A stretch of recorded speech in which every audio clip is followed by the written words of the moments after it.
कपड़े धोना शुरू है। ये बिल्ली इधर से देख रहा मैं आऊँ। बैलग में पानी गिर रहा ना, क्या मटक रहा है? बारिश हो रहा है क्या? मुझे पैर को लग गया है थोड़ा सा चोट, थोड़ा अंगूठा में भी लगा है ना। ये पेंट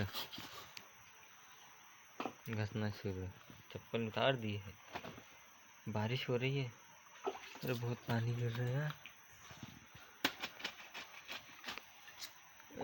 यार तो बारिश तो यहाँ पे कपड़े धोना है। यहाँ पे हमारा क्या बोलते हैं उसको, बर्तन भी घस सकते। बारिश हो रही है, अब अंदर घुस जाना पड़ेगा जब भाई। तो तेरे को पानी नहीं लग रहा है क्या?